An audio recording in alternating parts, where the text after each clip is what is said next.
반갑습니다. 이 저녁에 이렇게 또 함께 만나서 하나님의 말씀을 나눌 수 있는 기회와 또 이 특권을 주신 하나님께 감사드리고 또 우리 모든 총장님이와 교수님들과 우리 학생들께 감사를 드립니다. 잠깐 우리 기도하고 시작하겠습니다. 하나님 감사합니다.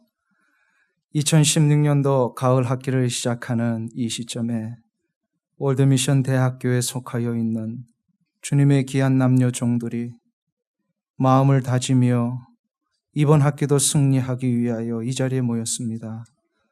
하나님, 학교의 생활을 통하여 앞으로 펼쳐질 우리의 사역의 현장, 사명의 길들을 더욱더 분명하게 새기며 결심하며 주님이 이 땅과 이 민족 앞에 이 시대를 향하여 우리에게 무엇을 원하시는가 꼭 새기며 다짐할 수 있는 귀한 학기가 되게 해 주시옵소서. 수고하시는 우리 모든 교수님들을 복되게 하시고 눈물로 학생들을 위하여 가르치시며 섬기실 때마다 이 땅의 귀한 주의 종들이 이 귀한 학교에서 많이 배출될 수 있도록 축복하여 주옵시고 이곳을 왔다 졸업하며 사명의 길로 나가는 주의 종들마다 이민교회를 깨우고 이 미국 사회를 회복시키며 두고 온 조국과 우리 민족을 위하여 쓰임받는 주의 일꾼들 다 되게 하여 주시옵소서. 오늘 성령님 인도하셔서 말씀 가운데 은혜 주시고 우리가 주의 귀한 말씀 앞에 겸손히 무릎 꿇을 수 있는 복된 시간 되게 하여 주옵소서. 예수님의 이름으로 기도하옵나이다. 아멘. 제가 여기 오면서 월드미션 대학교의 사명이 뭔가를 한번 찾아봤습니다. 월드미션 대학교의 사명. 혹시 그 사명을 알고 계시는 분? 월드미션 대학교의 사명이 뭔지? 복음적인 세계적인 지도자 양성. 그게 그 교회 정관에 학교 정관에 나와 있는 내용인가요? 우리가 추측한 내용 말고. 예? 교회 홈페이지에 나와 있는 우리의 미션 스테이트먼트 정확하게 아시는 분? 네. 말 대충 비슷한데. 한번 해보세요. 괜찮아요. 틀려도 돼요. 이거 잘 아시는 분 내가 오늘 선물 하나 드리려고. 네. 예. 거의 한 80% 맞으신 것 같습니다. 저희가 선풍기 좀 틀어도 될까요?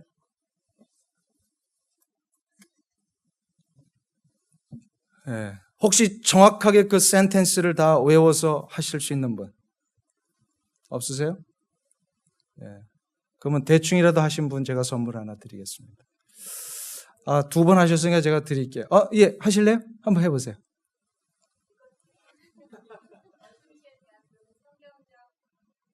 통해. 네.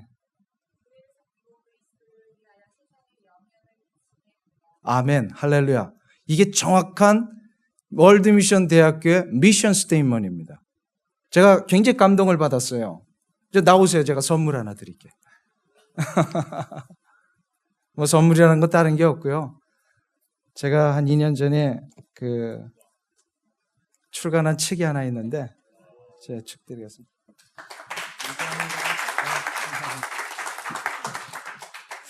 제가 이 월드미션 대학교의 미션 스테이트먼트를 보면서 굉장히 참 중요한 것을 추구하고 있다라는 생각을 했습니다.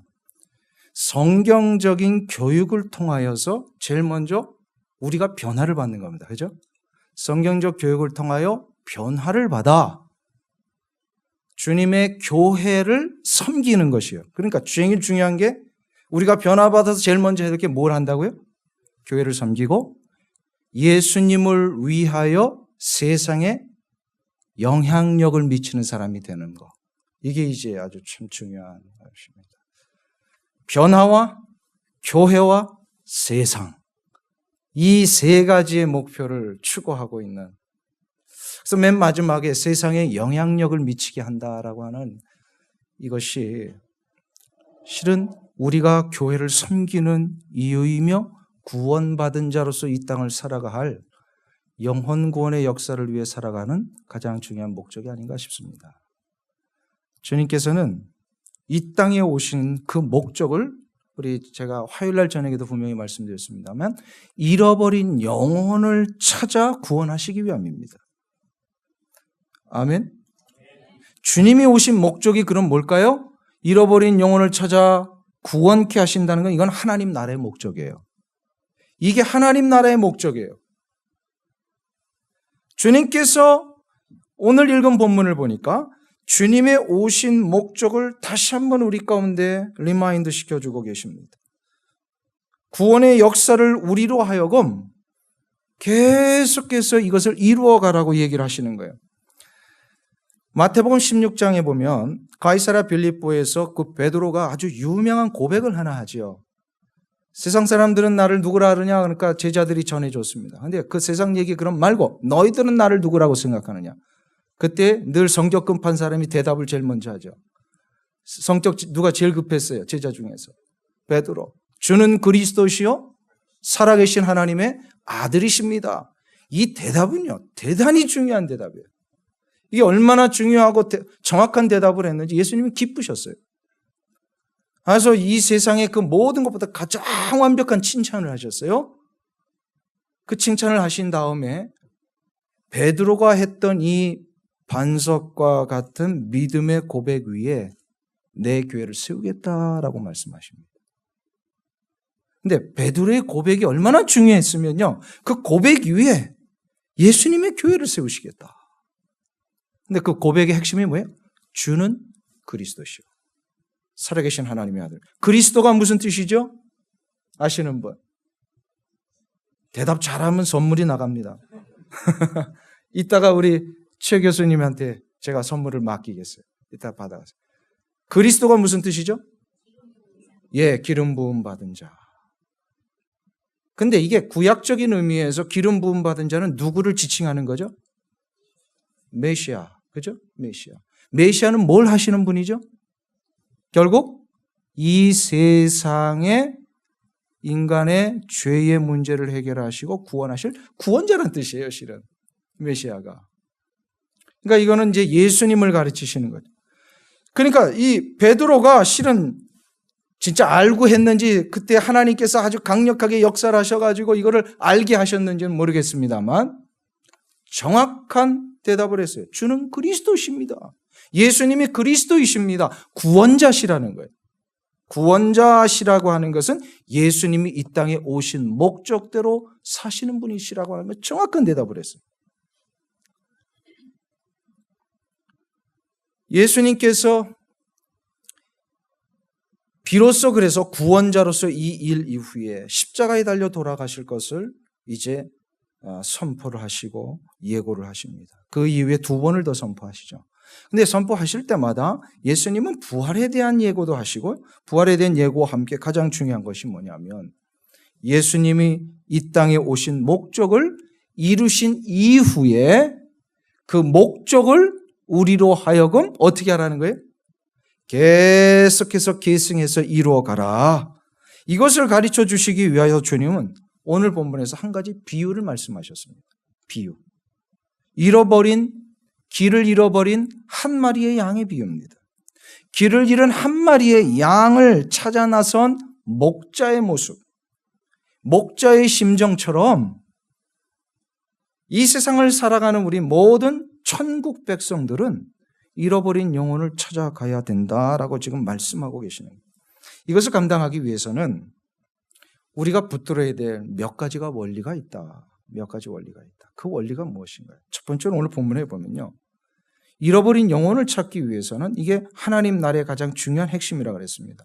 이 하나님 나라의 핵심을 위하여 우리가 가져야 될 아주 중요한 원리가 있어요. 그게 바로 생명의 원리입니다. 생명의 원리. 저는 이제 교회에서는 조금 이렇게 같이 외치게 합니다. 외쳐야 이렇게 들으니까. 그래서 오늘 신학생들이시지만 우리 한번 외치는 마음으로 한번 저를 따라 해보시면 좋겠습니다. 생명의 원리. 생명의 원리. 생명의 원리가 뭘까요? 영혼의 구원함을 위하여 생명의 원리를 붙들라. 이것은 뭐냐면 생명보다 중요한 것은 그 어떤 것도 없다. 생명이 가장 중요하다는 이 확신 속에서 살아가야 된다는 거예요. 오늘 12절을 다시 한번 보세요. 오늘 보면 12절 보면 우리 같이 한 목소리로 다시 합독하기를 원합니다. 12절 말씀 시작. 너희 생각에는 어떠하냐? 만일 어떤 사람이 양 100마리가 있는데 그 중에 하나가 길을 잃었으면 그 99마리를 산에 두고 가서 길 잃은 양을 찾지 않겠느냐. 자, 보세요. 이 말씀은 예수님께서 앞으로 십자가에 달려 돌아가시고 부활 승천하신 이후에 시작될 교회 공동체가 마땅히 감당해야 될 사명의 문제를 얘기를 하십니다. 사명. 교회의 사명 중에 가장 중요한 사명이 있다면 뭘까요, 여러분들? 딱 전후 앞뒤 문맥 딱 이렇게 통밥으로 대답 나오실 수 있잖아요. 지금 제가 뭘 계속 강조하고 있어요? 잃어버린 영혼에 대한 것. 교회를 섬기는 우리에게 주시는 말씀인데 앞으로 세워질 교회 공동체 속에서 가장 중요하게 붙들고 나가야 할 원리가 바로 잃어버린 영혼을 찾아오는 것이다. 이것이 얼마나 중요했는지 주님께서는 지금 목자의 보호와 돌봄 아래 있었던 99마리를 그냥 놔두고서라도 잃어버린 한 마리를 찾아 나서라는 겁니다. 지금. 한번 생각해 보세요. 이게 세상의 계산법으로 맞는 얘기일까요? 세상의 계산법으로. 99개가 중요해요? 1개가 중요해요? 세상의 계산법은요, 99개가 중요합니다. 그래서 99개를 위해서 1개를 기꺼이 포기하는 거, 이거 아무렇지도 않게 생각해요. 이게 세상의 계산법이에요. 99마리가 중요하기 때문에 1마리 정도는 잃어버려도 된다라고 생각을 한다는 거예요. 이것은 세상의 경제 원리입니다. 주님은 그런데 우리에게 지금 영혼의 문제는 그런 산술적인, 계산적인, 세상적인 경제 원리로 해서는 안 된다는 거예요. 잃어버린 영혼을 구원하는 문제는요, 하나님 나라의 계산법이 따로 있다는 거예요. 영혼을 구원하는 문제는 하나님 나라의 계산법이 따로 있다. 그게 바로 뭐냐면 생명의 원리입니다. 생명의 원리. 생명보다 더 중요한 것은 없다. 이게 주님이 지금 우리에게 말씀하신. 하나님은 한 영혼을 온 천하보다도 귀하게 여기신 줄 믿습니다. 한 영혼이 중요한 거예요. 이제 하나님 나라의 계산법. 교회가 세상과 다른 점이 여기 있습니다. 어떤 이들은 교회 사역을, 이 복음의 사역을요, 세상적인 경제 원리로 접근하려고 하는 분들이 있어요. 만일에 교회가 세상적인 경제법, 세상적인 계산법으로 접근한다면 어떻게 되는지 아세요? 교회는 영적인 기관이 아니라 그냥 경영의 현장이 되어버립니다. 이 원리로 가다 보면 교회는 세상 사람들이 하고 있는 이 경영의 원리로만 가야 된다라고 얘기를 하는 거예요. 지금 교회의 어떤 어드미니스트레이션, 교회 무슨 행정적인 거, 관리 이런 것을 위해서 세상의 경영법이 필요하긴 합니다만 그것은 방법에 있어서 조금 채용하는 거예요. 가장 중요한 원리는 생명의 원리라는 거예요. 생명의 원리. 교회의 머리는 우리 주님이시며 교회는 온전히 하나님의 인도하심과 간섭하심 속에서만 이루어지게 돼 있어요. 교회가. 그러므로 교회는 세상적인 경제 원리가 아니라 생명의 원리에 의해서 이루어져야 된다. 이거를 다른 말로 이렇게 좀 표현해 볼 수 있습니다. 제가 한번 질문을 해볼게요. 대답을 해보세요. 세상 사람들이 교회에 대해서 욕을 할 때 세상이 교회 욕하는 게 뭔지 아십니까? 그러면서 목사한테도 가끔 와서 물어보는 예였어요. 교회가 왜 이렇게 섬기지 않습니까? 세상을. 교회가 왜 이렇게 나누지 않습니까? 좀 구제도 해야 되고 섬겨야 되고 가난한 자들을 도와야 되고 이런 거 왜 교회들이 자꾸 안 하고 있습니까? 라고 얘기하는데 이거 맞는 대답이에요? 틀리는 대답이에요? 틀리는 질문이에요? 맞는 질문이에요? 왜 그럴까요? 교회가 세상을 향하여 구제를 하고 섬기는 것은 부차적인 일입니다. 교회가 제일 먼저 해야 될 게 뭐예요? 주님이 이 교회를 세우신 목적대로 교회는 영혼을 구원하여 나가야 되는 거예요. 영혼의 구원함을 위하여 나가는 것 없이 뭐 이렇게 규제나 하고 있고 봉사나 하고 있으면 그건 교회가 아니라 그건 NGO 단체예요. NGO 단체. 제가 선교지 가서 선교사님들 이렇게 만날 때마다 꼭 얘기를 해요. 어떤 선교사님들은 좀 복음 전하기 어려운 곳에 가면요, 복음을 안 전하고 구제하고 봉사만 해요. 그러면 당신이 선교사냐, NGO 단체 대표냐? 제가 정확하게 물어요. 선교지로 갔으면 목숨을 걸고서라도 그 피 묻은 선명한 예수 그리스도의 십자가의 복음을 전해야지. 이거 없이 그냥 봉사만 하고 있으면 그게 선교 단체인지 NGO 단체인지 구별이 안 되는 거예요. 교회의 목적이 무엇이고 우리를 하나님이 부르신 목적이 무엇입니까? 잃어버린 영혼을 찾아 구원케 하시기 위함입니다. 이게 하나님 나라의 가장 중요한 원리고요. 교회의 목적입니다. 이것을 위해 달려가요. 그런데 이것을 위하여서 사람들이 무엇 때문에? 이 영혼 구원이 어려우니까 뭐 몇 년을 지나도 한 사람도 안 되니까 자꾸 그것은 뒤로 하고 봉사만 하려고 그래요. 제가 단기 선교 떠날 때 우리 교회 성도들한테 아주 신신당부합니다. 가가지고 이 그리스도의 십자가의 피 묻은 선명한 복음을 전할 마음이 없으면 단기 선교 간 그건 농촌 봉사활동 가는 거하고 똑같다. 그러니까 복음을 준비하고 정말로 저 남미에 되지도 않는 스페니시지만 단 한 글자라도 예수님이 당신을 사랑하십니다. 예수님이 구원자이십니다. 라고 하는 이 문장을 외워서라도 그것을 전하고 섬기시고 오시라고. 그래야만 주님이 우리에게 허락하신 이 교회의 진정한 목적, 우리를 향하신 하나님 나라를 위하여 우리를 보내시는 그 목적대로 우리가 쓰임받는 것입니다. 그래서 교회는 절대로 NGO 단체가 아닙니다.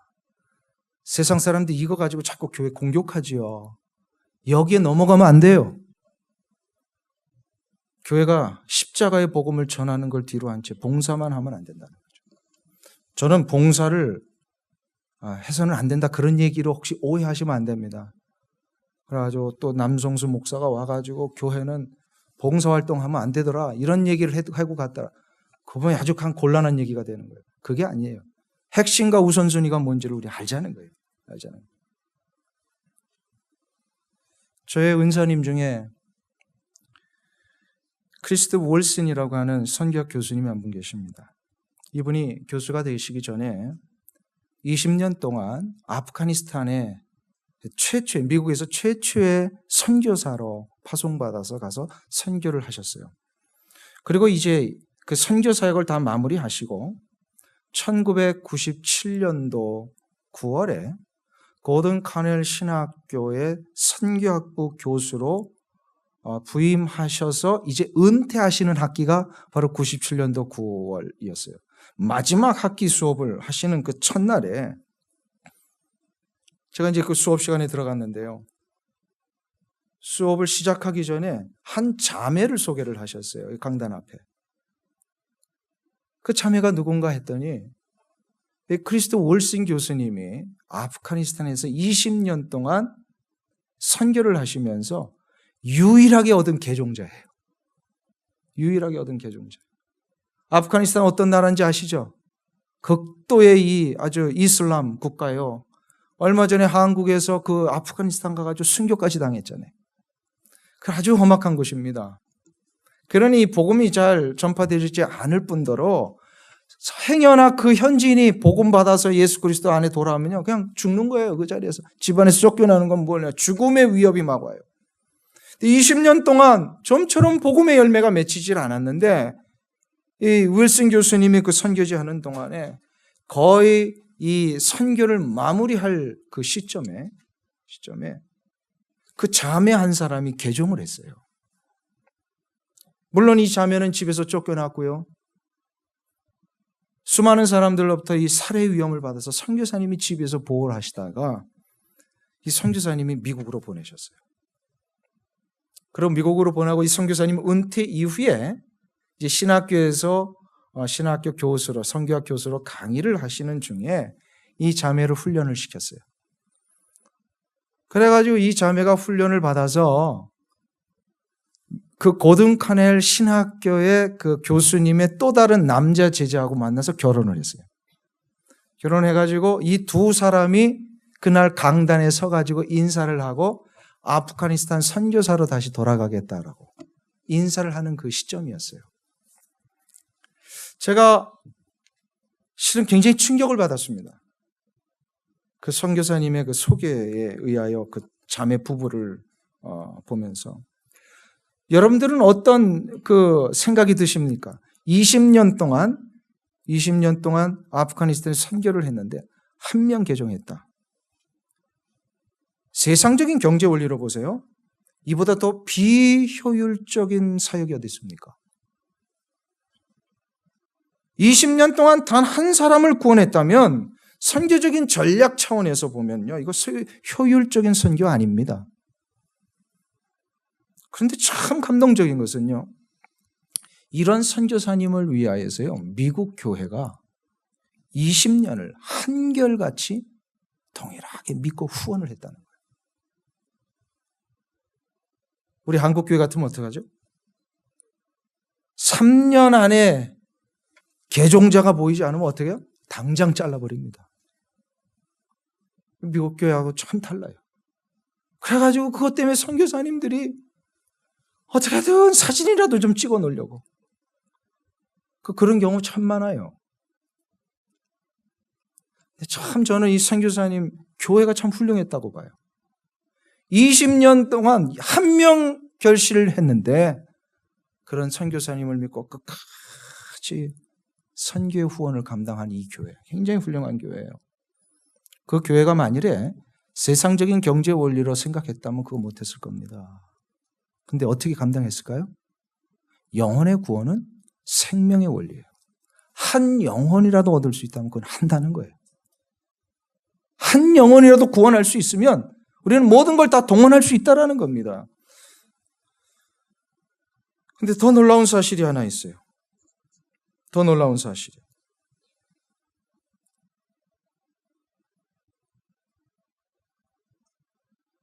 20년 선교를 하면서 한 사람의 개종자를 기뻐하며 그 선교에 충실할 수 있었던 그 윌슨 교수님의 선교의 일생이 저는 더 감동적이에요.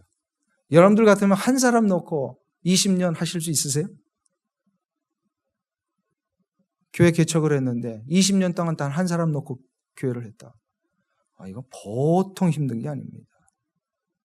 제가 그 윌슨 교수님 보면서요, 참 대단하시다.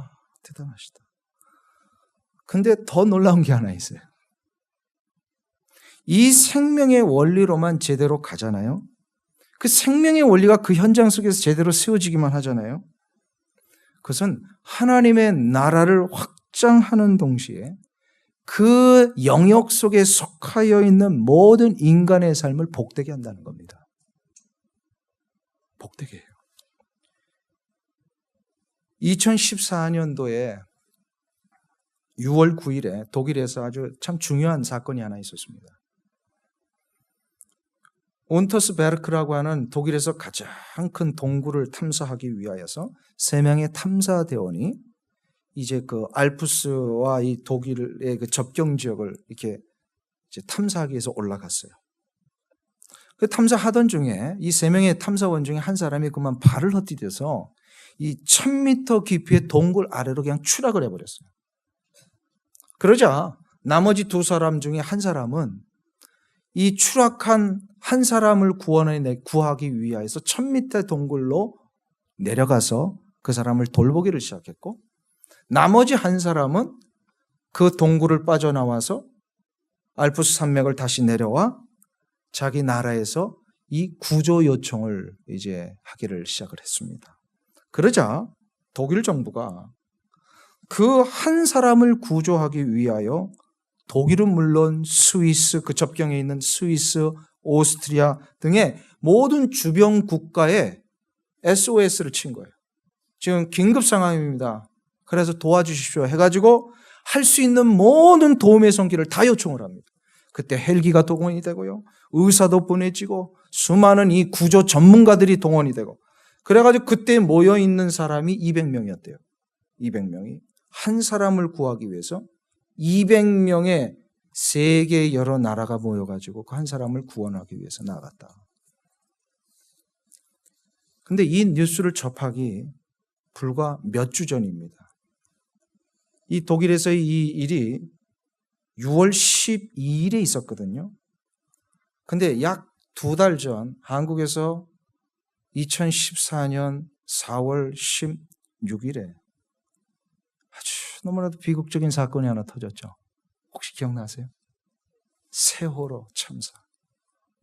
세월호 참사. 수백 명의 그 꽃다운 나이에 있는 우리의 그 고등학교 학생들이요. 눈앞에서 죽어가는데 전혀 손을 쓰질 못했어요. 구조를 통하여서 앞에 있던 몇 명 외에는요.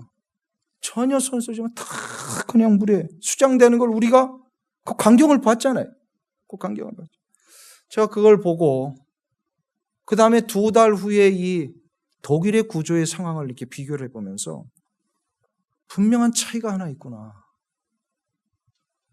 어디서는 한 사람을 구원하기 위해서 200명이 모여가지고 그 구원을 했는데 수백 명이 갇혀있는 여기서 몇 명 가가지고 구조 못한다고 그냥 다 발이나 빼고 있고 이게 과연 무슨 차이냐 이 말이에요.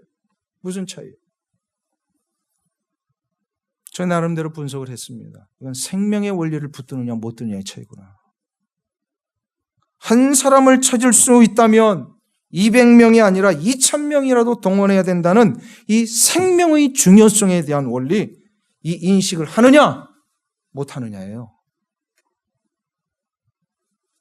한 사람을 중요하게 여기지 아니하고 수백 명 죽어가는데도 그냥 나 몰라라 도망치기나 하는 이것은요 생명의 원리가 전혀 없기 때문에 그래요. 근데 어떻게 독일에서는 이게 될 수 있었습니까? 독일에서. 독일 사회가 지금 아무리 세속화되었다 할지라도요 저들의 삶의 근저에는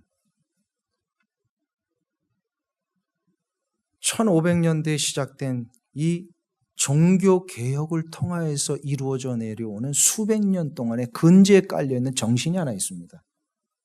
한 가지 원리가 있어요. 바로 한 사람만 살릴 수 있다면 어떤 수가 될까도 기꺼이 우리가 치르겠다는 이 생명의 원리가 성경으로부터 배웠기 때문에 독일 사회는 그들이 문명화되고 그들이 글을 깨우친 것은요 성경 번역이 이루어졌기 때문에 시작이 됐습니다. 종교개혁 이후에 마틴 루터가 제일 먼저 한 게 뭐예요? 라틴어의 성경을 독일어로 번역해서 그때부터 모든 국민들이 성경을 직접 읽기를 시작합니다. 성경의 핵심이 뭐죠? 구원입니다. 구원의 핵심이 뭐죠? 한 영혼을 위하여 주 예수 그리스도께서 돌아가신 거예요. 한 영혼을 살릴 수만 있다면 기꺼이 모든 대가를 다 치를 수 있다는 이 생명의 원리, 이것이 실은 종교개혁 이후에 독일 사회의 근저에 이건 아주 기본적으로 깔려 있어요. 그렇기 때문에 생명의 원리는요 교회가 잃어버린 영혼을 찾아가기 위한 능력이 될 뿐만 아니라 한 사회와 한 국가를 살릴 수 있는 능력이 됩니다. 이거는 우리 교회만을 부유케 하는 그런 원리가 아니라 세상을 부유케 하는 거예요. 그래서 우리 아까 미션 스테이트먼트 뭐라 그랬어요? 우리가 성경적인 교육을 통해 변화를 받아 교회를 섬기며 예수 그리스도를 위하여 세상에 영향력을 끼치는 사람이 되자. 믿습니까, 여러분들? 세상에 영향력 끼치려면 어떻게 된다고요? 생명의 원리를 붙들어야 됩니다. 생명의 원리. 내 배만을 채우고 내 이기심과 탐욕에 사로잡혀 있는 사역자가 나오면 세상엔 영향력 절대로 미치지 못합니다. 그래서 복음이 들어가야 그 나라가 사는 거 아세요? 복음이 들어가야 그 나라가 살아요. 이 이야기를 하려면 너무 많은 시간이 필요하기 때문에 제가 다음에 불러주시지도 않겠지만 불러주신 다음에 한번 그런 얘기는 또 할 기회가 있을 것 같아요. 복음이 들어가야 그 나라가 살아요. 이 역사적으로 증명이 됐어요. 사랑하는 우리 신학생 또 주의 귀한 목회자의 길을 가는 우리 주의 종님들 여러분, 우리가 실은 이 공부를 하고 신학의 길을 가는데 가장 중요하게 먼저 우리 가슴에 새기면서 가야 할 원리가 이 생명의 원리입니다. 여기에 대한 감각이 트여지지 않냐고 여기에 대한 마음이 없으면 좀 중단하고 기도해 보셔야 돼요. 이 길을 가는 게 맞는지. 이거 없이 신학교 졸업하면 굉장히 방황하세요. 굉장히 방황해요. 신학교 나와가지고요, 목회길을 안 가는 분들 많잖아요. 왜냐하면 이거 해결이 안 되는 거예요. 생명의 원리가 얼마나 중요한 것인지를 안다면 이게 내 가정을 살려요. 그리고 이 원리 때문에 내가 속해 있는 교회가 부흥이 되고, 이것 때문에 아까 독일 사회가 완전히 달라졌듯이 국가와 민족을 회복시키는 귀한 역사가 일어나게 될 줄 믿습니다. 이 은혜를 꼭 붙들고 가시길 바랍니다. 두 번째로 생각해 볼 게 있어요.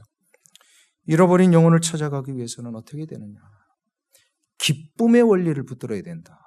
기쁨의 원리. 우리 한번 따라해 보실까요? 기쁨의 원리를 붙들자. 기쁨의 원리. 이것은 무슨 뜻이냐면, 기쁨의 원리라는 것은 내가 기뻐하는 게 아니에요. 이거 혹시 오해하시면 안 돼요.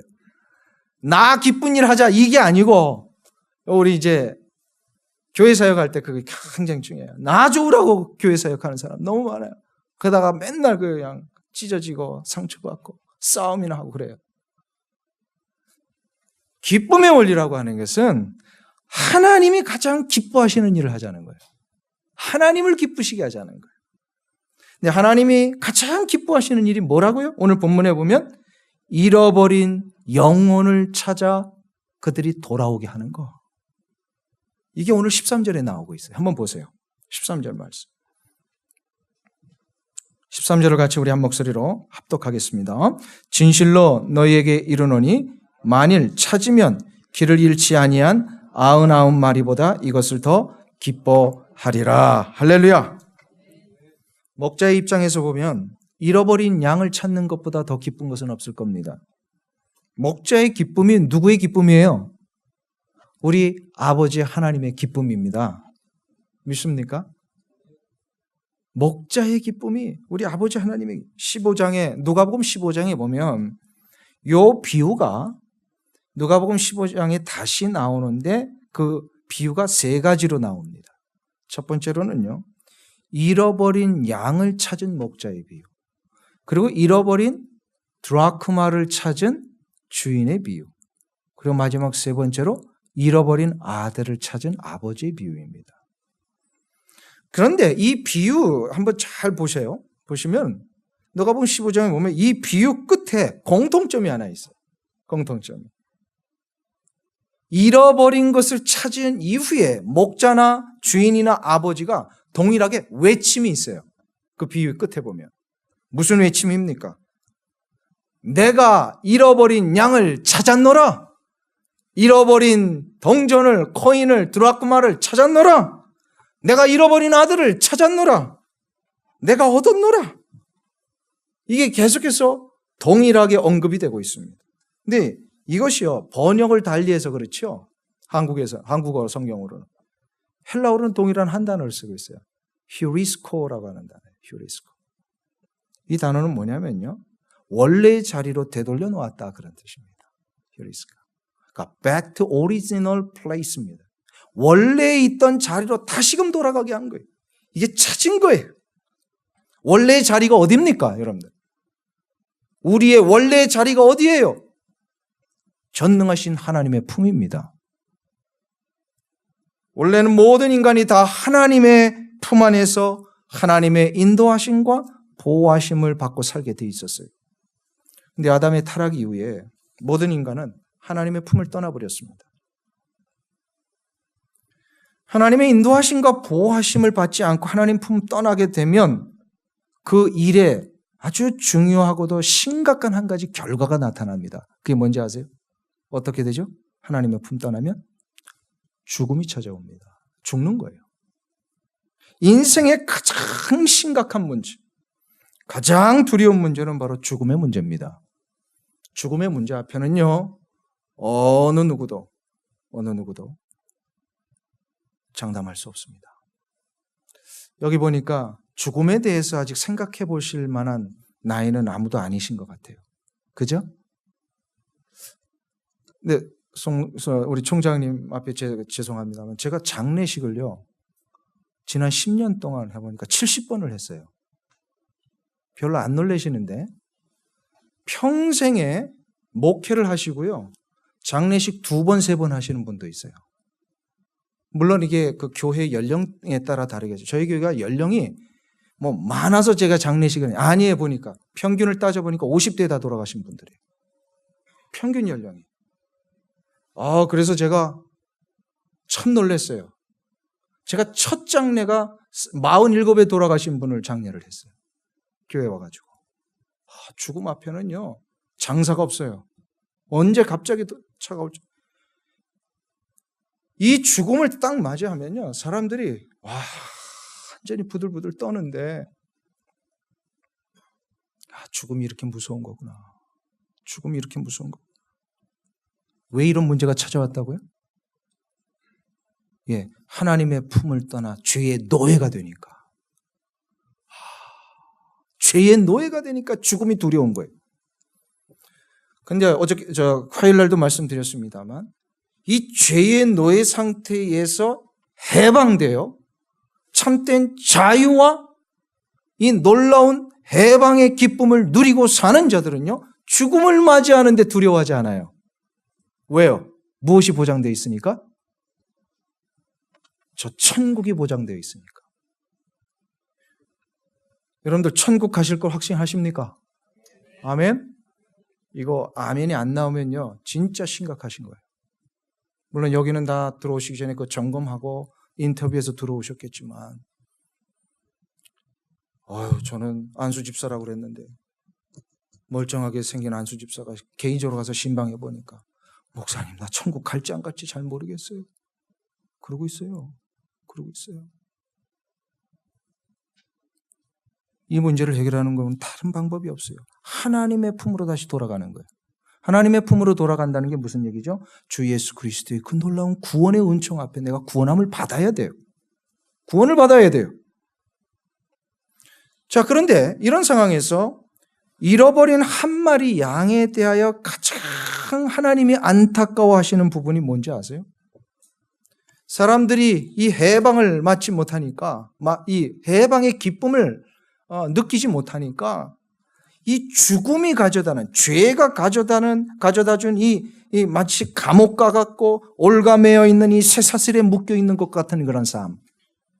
여기에 절망이 오고요, 탄식이 오고요, 이 죄에 대한 상처와 아픔 때문에 혼자 번민하면서 이걸 해결을 못하고 사는 거. 죽음의 절망 가운데 빠져있는 이 모습, 하나님이 가장 안타까워요. 그래서 이거를 해결하시기 위해서요, 예수 그리스도를 우리에게 보내주신 겁니다.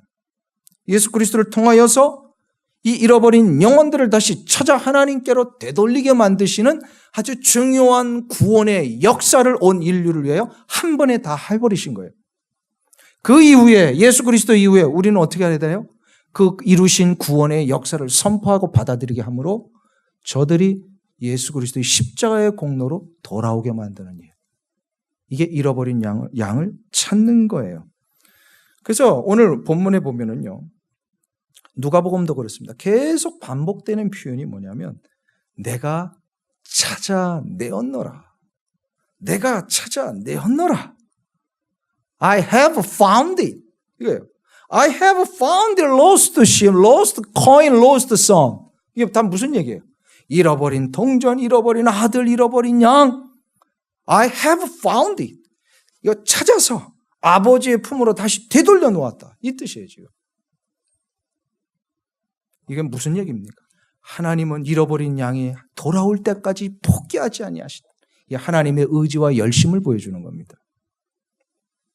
이 의지와 열심 때문에 찾아내셔서 그게 얼마나 기쁘신지. 잃어버린 양을 찾은 이후에 보면요, 즐기자고 하셔요. 근데 하나님 혼자 기뻐하시는 게 아니라 누구 보고 즐기자고 그러는 거예요? 99마리의 양들에게 같이 즐기자. 그래서 영어 표현에 보면 누가 보면 rejoice with me, 나 같이 즐기자. rejoice with me. 자꾸 그 이야기를 반복하시잖아요. 우리 사랑하는 우리 신학도 여러분, 제가 한번 여쭙겠습니다. 우리가 지음받은 목적이 뭐죠? 우리가 지음받은 목적이 뭡니까? 이사야 43장 21절에 보면 이사야 선지자를 통하여 하나님이 우리에게 이렇게 얘기하셨습니다. 이 백성은 내가 나를 위하여 지었나니 나의 찬송을 부르게 하려 함이니라. 나의 찬송을 부르게 하려 함이니라. 여기서 찬송이 뭡니까? 여기서 찬송, 굉장히 포괄적인 단어를 썼죠?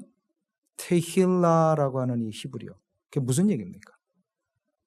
그러니까 단순히 이 뮤직, 이걸 포함해서 우리의 모든 하나님을 향하여 올려드리는 그 모든 것을 통하여 하나님 기뻐하시는 일. 이게 이제 그 테힐라, 찬송이라고 하는 그 뜻이잖아요. 하나님이 가장 기뻐하시는 일이 뭐라고요? 또다시 반복이 됩니다. 뭐예요? 영혼의 구원함을 받아 저들이 하나님의 품으로 돌아오는. 이거 하면 우리가 하나님께 찬송을 올려드리는 거하고 똑같은 거예요. 믿습니까? 그렇기 때문에 제가 그 복음성 중에 참 그 찬양 좋아해요. 예수 이름이 온 땅에 퍼져가네. 잃어버린 영혼 예수 이름, 그 이름 듣고 돌아오네. 예수님 기뻐 노래하시니 열방이 주께 돌아오네. 예수님 기뻐, 그 다음에 뭐예요? 춤추시네. 할렐루야. 얼마나 기쁘셨으면요, 춤을 다 추시겠어요. 우리 교회 제일 나이 많은 그 선교회를 모시고 지난 여름에 야외 예배를 갔어요. 화요일 날 오전에. 아주 뜨거운 날인데. 근데 이 노인들이라 뭐 이렇게 밥 먹고 나면 다 가려고 그러세요. 그냥 뭐 이렇게 이게 게임도 싫어해, 그냥. 그러니까 지혜를 짰어요, 우리 부목사님 한 분이. 노인들 수준에서 제일 재밌는 게 뭘까? 보물찾기. 보물찾기를 했어요. 그냥 가다가 이렇게 보고 하나씩 이렇게 보물찾기 하는 거 있죠. 우리 옛날에 한국에서 소풍 가서. 나뭇가지 사이에 이렇게 쪽지 하나 집어넣고 돌 밑에 하나 집어넣고 노인들에게 보물찾기 있습니다 했더니 밥 먹고 가려던 모든 분들이요 다 남아가지고 보물을 찾기를 시작을 하는데 어떤 분이요 이 나뭇가지 사이에 있는 이 쪽지 하나를 탁 발견해내고 찾았다 그러는 거예요. 얼마나 기뻐하시는지 몰라. 근데 그 열어보니까 휴지 한 장, 다 휴지 한 통, 치약 하나 이런 거 다 주는 보물이에요. 근데 그거를 찾아도 기뻐한다면 예수 그리스도를 보내시기까지 어떻게든 back to original place 돌아오시게 하시고 싶은 그 잃어버린 영혼들이 실제로 우리의 삶 속에서 우리의 신학도들에 의해서 우리 교회 성도들에 의해서 돌아올 수 있다면 하나님 얼마나 기뻐하시겠어요. 보세요. 춤을 추신다 그랬어요. 춤을 추셔. 화요일 날 말씀드린 헨리 나우엔의 그 춤추시는 하나님이라는 책 있죠. 읽어보셨어요? 거기에 보면요. 나중에 하나님이 우리와 함께 춤을 추시는 장면을 연상해서 글을 썼어요. 춤추시는 하나님. 집안에서 잘 되는 집안을 한번 보세요. 우리 주변에. 잘 되는 집안은요, 반드시 한 가지가 있습니다. 부모를 기쁘게 하는 자녀들이 있어요. 잘 되는 교회를 한번 보세요. 그 교회는 어떤 교회인지 아세요? 하나님을 기쁘시게 하는 성도들이 있는 교회. 우리 월드미션 대학교 이민사회에서 이만한 학교 있다 없다? 이만한 학교 없어요. 저는 이렇게 신학교에서 이렇게 설교를 해달라는 부탁을 가끔 받습니다. 가보면 이만한 학교 없어요. 근데 보세요. 이 월드미션 대학교가 잘 되기 위해서는 어떻게 될까요? 하나님을 기쁘시게 하는 학생들과 모든 관계자들이 있을 때 하나님 기뻐하시고요. 하나님 여러분 때문에 춤추시고 여러분 때문에 돌아오는 그 수많은 영혼들 여기에 더 큰 사명을 부여해 주실 줄 믿습니다. 월드 미션 이름을 잃어버려서는 안 돼. 세계 선교 무슨 얘기입니까? 폼나게 무슨 선교 가서 우리 무슨 건축하고 이런 거 이전에 영혼의 구원함을 받기 위해 우리가 어떻게 준비하고 나갈 것인가? 이때에 하나님께서 여러분에게 놀라운 은혜의 역사를 주실 것입니다. 실은 개강 수련을 앞에 놓고 맞이하면서요. 이 한 학기 동안 과연 우리가 무엇을 준비할 것인가? 하나님 기쁘시게 하는 일을 위해 내가 준비하며 올 한 학기를 좀 보내겠습니다. 하나님 여러분 축복하실 거예요. 아멘. 기쁨의 원리를 잃지 않으시기를 축원합니다. 한 가지만 더 살펴볼게요. 잃어버린 영혼을 찾아가기 위해서는 어떻게 되느냐? 전진의 원리를 붙들어야 돼요. 전진. 한번 따라하겠습니다. 전진의 원리를 붙들라. 전진이 뭐죠? Go forward. 이렇게 앞으로 계속해서 전진해 나가는 그걸 얘기를 합니다. 앞으로 나가야 되는 이 원리가 있어요. 왜요? 오스카 쿨만의 그리스도의 시간이라는 그 책에서 말씀했잖아요. 우리는 이미 예수 그리스도의 십자가와 부활로 인하여서 어떻게 된 사람들이에요? 승리가 보장된 사람들입니다. 디시전 데이가 이미 이루어졌어요. 승리가 디시전 됐어요. 우리 주님이 다시 오시는 그 승리의 날, V-Day, 빅토리 데이가 오기 전까지는 남아있는 잔당들과 사단의 무리들과 국지전은 벌일 수 있어요. 그러나 전쟁은 이미 기울어 버렸어요. 무엇으로? 그리스도의 십자가를 붙드는 교회 위에 승리가 이미 기울어져 있어요. 그렇기 때문에 우리는 언제나 이 승리를 확신하고 가야 돼요. 두려워하지 말아야 돼요. 저는 무슨 부흥사도 아니고요. 그렇지만요. 제가 가장 절실하게 어떤 일이든지 이 기도의 능력과 성령의 강력한 인도하심을 받지 않으면 다 쓰러져 버린다. 신학생으로서 이 생활하는 데도 마찬가지입니다. 기도하는 삶을 살지 아니하고 성령의 인도하심을 받지 않으면 신학생 생활을 다 피폐해지고요. 나중에 다 실패하더라고요. 보니까. 실패해요. 그 채플 시간을 제일로 싫어하는 사람이 신학생들이.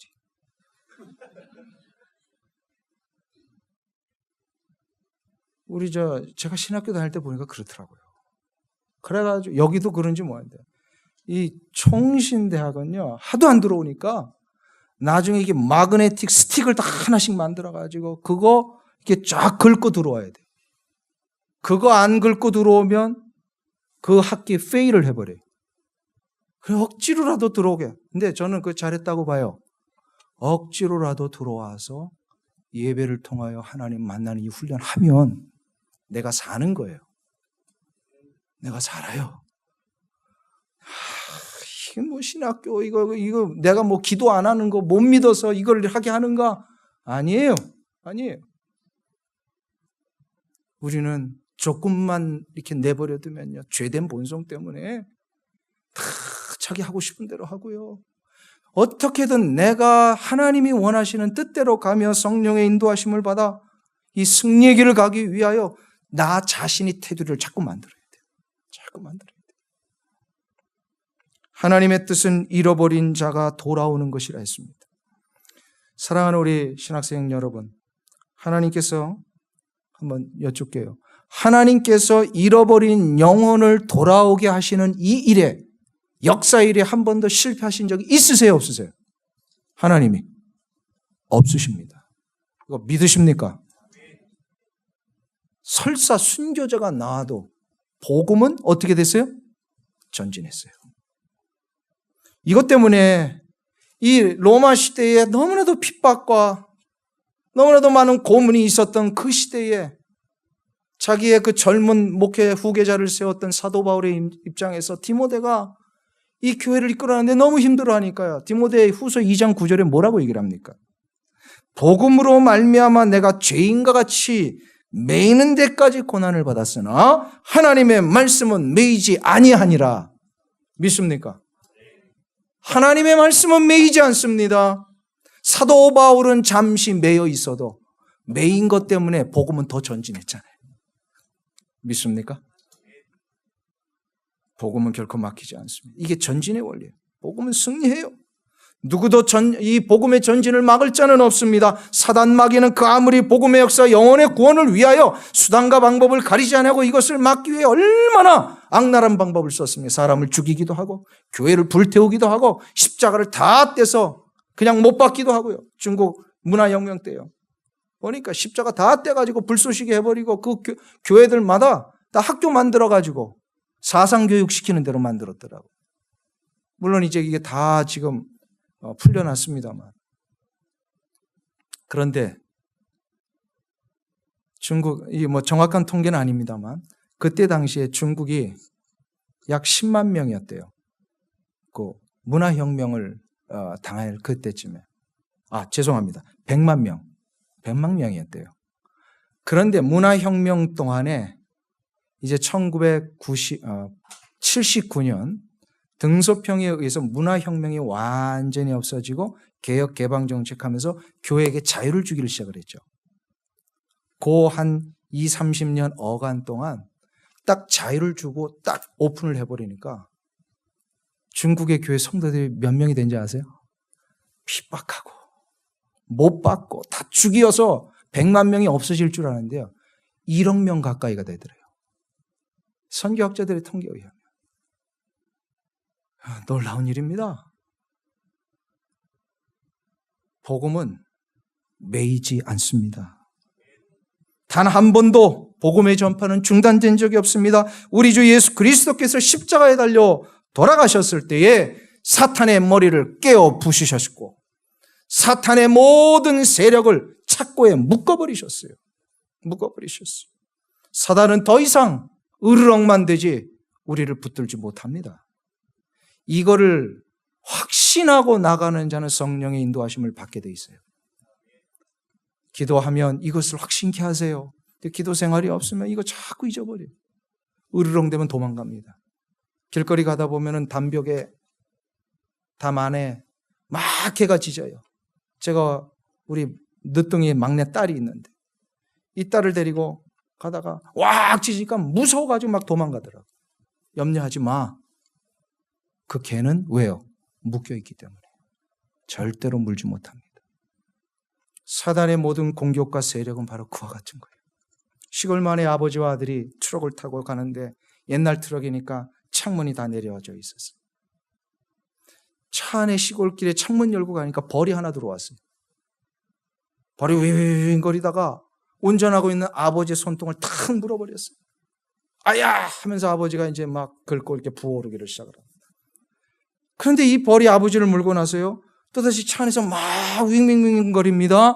아들을 막 공격하는 거예요. 그러니까 아들이 무서워가지고 아빠 저 벌 좀 잡아주세요. 벌 좀 잡아주세요. 나를 쏘려고 해요. 이때 아버지가 뭐라고 했는지 아세요? 얘야 무서워하지 마라. 벌은 한 번 쏘고 나면 침이 없어진단다. 시골에서 자라신 분은 아시죠? 벌은 한 번 사람 탁 쏘잖아요. 그럼 그 침이 빠져버려요. 이 이야기를 고린도전서 15장에서 사도 바울이 아주 정확하게 말씀하고 계십니다. 사도 바울은 사탄이 더 이상 우리를 쏘지 못하게 만들었다라고 말씀하시고 계십니다. 예수 그리스도가 십자가에 달려 돌아가심으로 인하여 사탄의 침은 이미 빠져버렸습니다. 믿습니까? 그래서 사도 바울이 고린도전서 15장에서 사망아 너의 이기는 것이 어디 있느냐? 사망아 너의 쏘는 것이 어디 있느냐? 왜 이 외침을 하고 있습니까? 염려하지 말라는 거예요. 사망 때문에 두려워하지 말라는 거예요. 사단 마귀의 공격 앞에 으르렁거림 때문에 우리가 도망치지 말라는 거예요. 묶여 있어요. 다 사단의 이 독과 침이 빠져버렸습니다. 복음은 절대로 막히지 않습니다. 믿습니까? 언제나 복음의 현장은 승리합니다. 교회의 역사를 한번 보세요.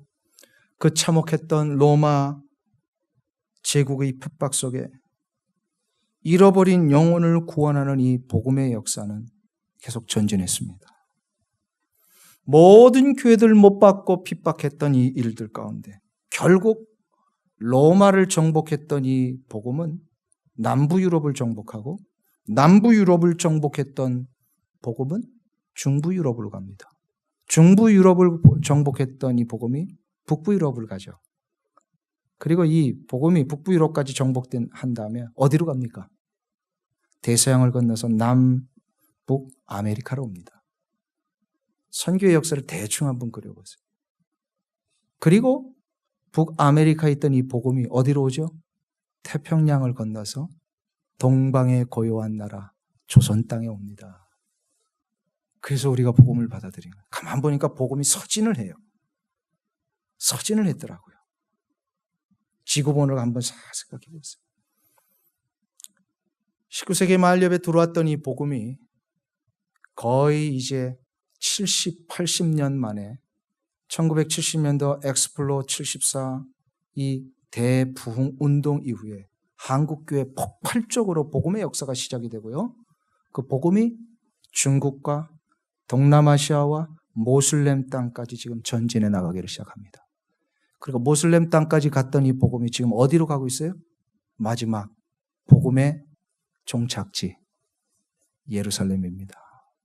그래서 Back to 예루살렘을 부르짖는 분들이 바로 이 원리 때문에 부르짖는 거예요. 복음이 서진을 하더라고요. 서진을 하더라고요. 이 이야기에 대해서 아까 제가 말씀드렸던 크리스토 윌슨 교수님, 거든 카넬 신학교 선교학 교수님이셨던, 지금은 돌아가셨어요. 이분이 선교학 시간에 그런 얘기를 한번 하신 적이 있습니다. 개인적인 감동을 얘기를 하시는데 1988년도에 한국에서 아주 그 유명한 세계적인 행사가 있었죠. 88년도 뭐죠?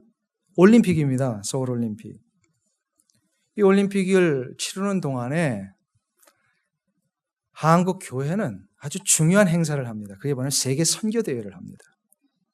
그래서 세계 선교 대회를 할 때에 올림픽이 끝나고 아마 그 시점인 것 같아요.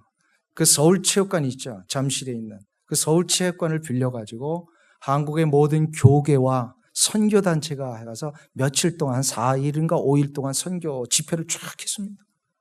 근데 이 크리스토 윌슨 교수님이 그 집회의 한 강좌를 맡아서 설교도 하고 이제 집회도 인도하시고 남는 시간에는 본인도 동일하게 앉아서 이제 다른 강사들의 그리고 집회에 참석해서 은혜를 받으셨어요. 근데 마지막 날 얘기를 하시더라고요. 마지막 날에 1988년도에 이름은 제가 모르겠습니다만 한국에 있는 하는 유명한 목사님이 마지막 날 집회를 인도하시고 마지막 날에 마지막 시간에 선교에 동원을 하셨어요. 복음의 말씀을 위하여 한평생 살기를 원하시는 분, 이 자리에서 일어나십시오. 이때 그 자리에서 대학생 3,000명이 일어나더래요. 크리스토 윌슨 교수님이 이걸 보고 깜짝 놀란 거예요.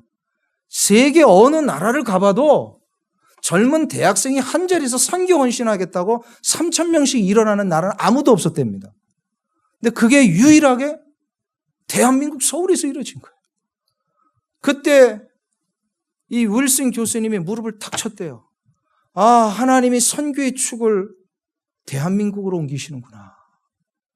그동안은 미국이 감당했다고 생각을 했는데 이 선교의 축을 대한민국으로 옮기시는구나. 이게 88년도의 이야기. 맞습니까? 틀립니까? 그 이후에 폭발적으로 나가잖아요. 선교가. 지금 숫자적으로 미국과 거의 동등한 위치에 있죠? 거의 이제는 동등합니다. 제가 그걸 보면서 하나님의 거룩한 이 복음의 전진을 확신하고 나가는 자에게는 하나님 맡기시는구나. 우리 한국 사람은 한번 하면 한다. 이게 있잖아요. 안 되는 것도 되게 하라. 새마을 운동의 정신 뭐 이런 거 있잖아요. 잘 살아보세요. 그 헝그리 정신이 있어요. 우리 한국 사람들한테. 먹지는 못해도 교회를 세웠잖아요. 자기 집은 못 사도 교회 건축부터 했잖아요.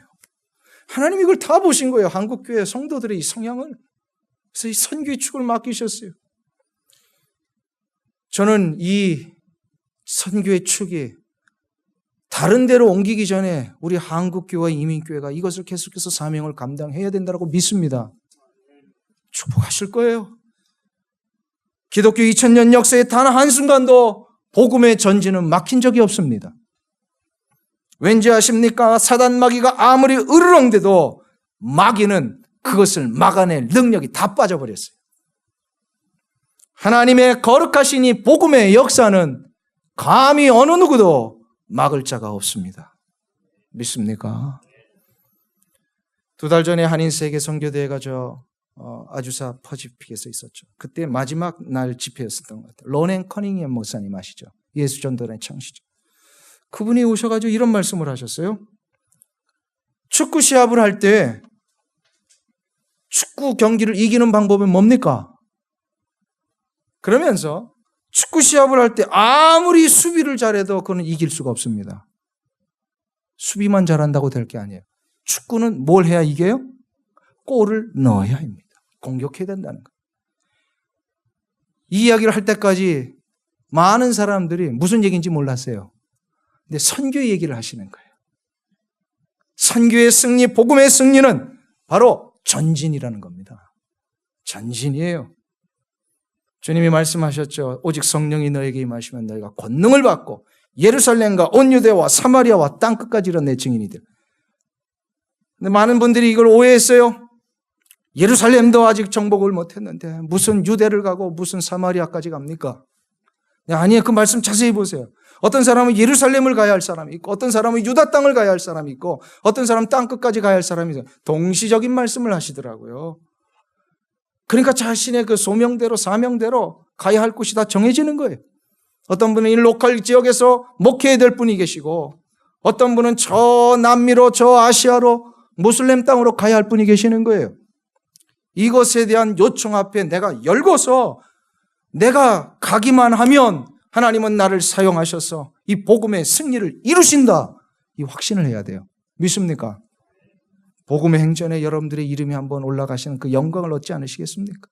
사도행전 28장으로 끝나지만 그 사도행전을 위하여 애썼던 사도 바울과 함께 복음을 위해 애썼던 수많은 성도들의 이름, 브리스길라와 아글라, 자주장사 루디와 여집사 베베 같은 사람들, 너무나도 많은 사람들이 그 이름이 올라가 있는데 이제 하나님은 이 시대 이 땅에 우리 교회를 위하여 우리 한국 백성들을 위하여 새로운 복음의 행전을 쓰고 계시리라고 믿습니다. 근데 마지막 한 가지만 더 얘기를 하고 마칠게요. 이런 어떤 그 도전 앞에 우리가 선뜻 용기가 안 나는 이유가 있어요. 왠지 아세요? 선뜻 용기가 안 나요. 왜냐하면 내 확신의 문제에 있어요. 확신이 없으면 그래요. 우리 교회 집사님 중에 한 분이 이거 우리 교회 자꾸 얘기를 하면 안 되는데 우리 교회 집사님 중에 한 분이 나이 많으신 분인데요. 이민 오신 지 오래되셨어요.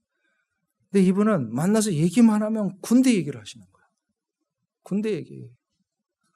얼마나 군대 얘기를 이렇게 실감나게 하시는지 저는 이제 그 얘기를 많이 들어가지고 다 외웠어요.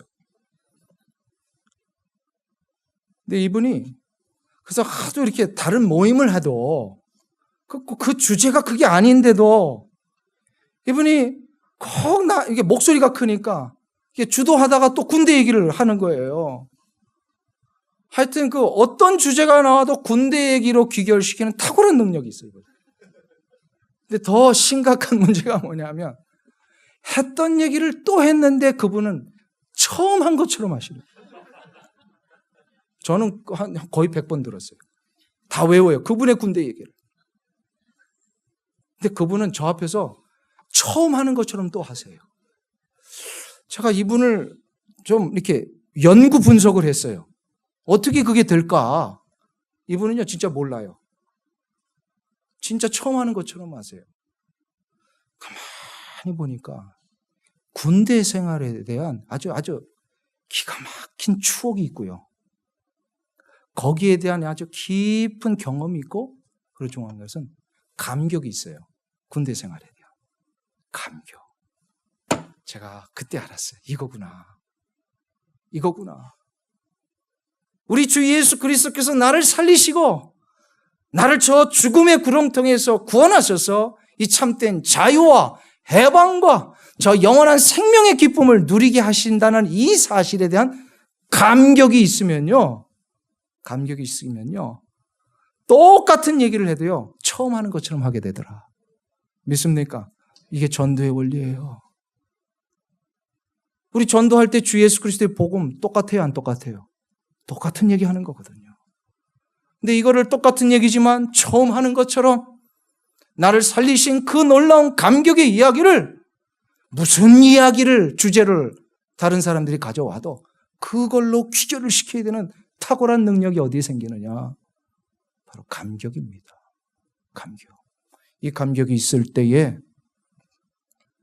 하나님께서는 우리를 하나님의 나라의 그 거룩한 역사를 위하여 분명히 쓰시리라고 믿습니다.